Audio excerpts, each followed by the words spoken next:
In this 4-part series, get an inside look on the making of one of the most anticipated titles in gaming history. This is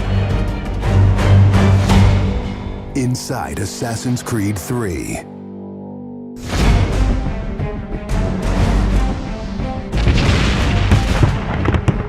Something we really wanted to emphasize was the sheer brutality of combat in the period. We've all seen the paintings of the Revolution, and death is glorified, death is angelic, but it wasn't that way on the battlefield. It was a brutal conflict.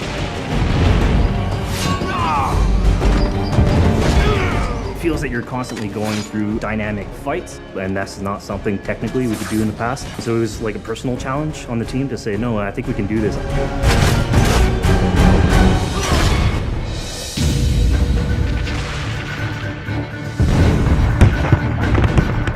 These armies are filled with different types of weapons. So, you have everything from muskets, you have grenadiers, you have guys with boarding axes. Being shot by a musket would be an awfully painful way to go. The caliber size of the ball was at least 3 or 4 times as large as anything that any modern military is using today.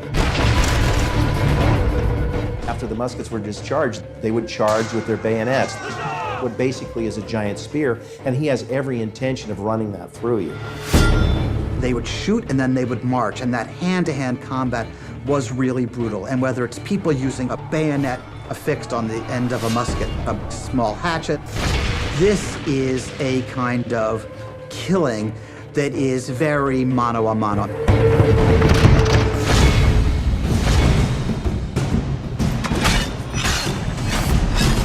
All the animations, all the weapons are brand new. It was interesting to start on a new style of fighting that is much more close and aggressive. Connor's favorite weapon is the tomahawk, obviously super deadly in hand-to-hand combat. Also the bow and arrow. It fits with his native heritage and it's lethal.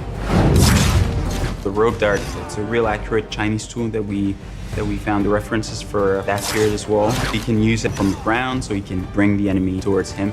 It gives him the ability, for example, on a tree, to hang someone from above.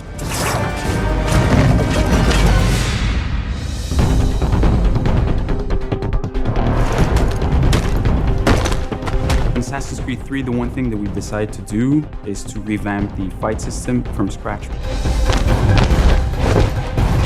We wanted the skill in the combat in the game to be about transitioning from character to character by choosing the right moves, by performing them correctly. It allows you to basically mow your way through large numbers of people if you're good enough without stopping. What do you do if you go into a bunch of guys with muskets and they try and shoot you? So we had to figure out, can you dodge them? Can you run away? And we've added all these options, but our big one is the meat shield, where you can grab a guy and he gets shot instead. Our mocap guys are stuntmen. We spend a long time with them rehearsing and figuring out exactly what would be the greatest choreography for it to go through, like multiple people. Connor is trained in a very different style of fighting to the British soldiers. The close quarters flow of the combat that's happening between the punches, the kicks, and everything else is indicative of what happens in the real world. I'm very impressed by the moves that they do. It's cool to see push kicks and axe kicks and different sort of takedowns that are done correctly and very believable when they're done. We're hand right, punch to the face, boom, to the throat, to the groin, finish with boom. This is something new for us that we're really proud of. It's fast, it's fluid, and you go through these guys like butter.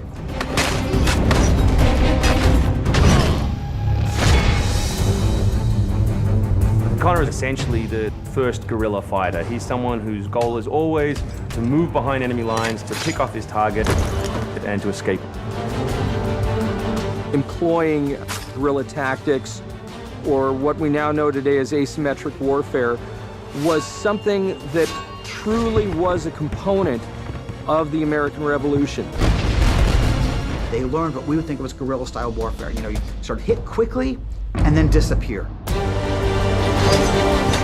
American tactics were really frowned upon by the British because the Americans did adapt the tactics that were used by the Native Americans from the French and Indian War. The first big battle, Lexington and Concord, takes place on a New England town green. And as the soldiers march back to Boston, they are marching along a dirt road lined by stone.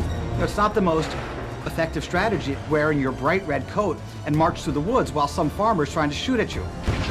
The Americans brought a tactic that they couldn't really cope with.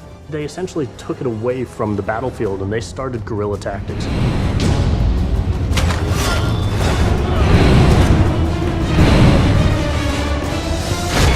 Next time on Inside Assassin's Creed 3, the hero behind the war. Connor is the hero of the American Revolution. He's a bit more like Dirty Harry. Connor is the current day Special Forces soldier. Silent, stealthy.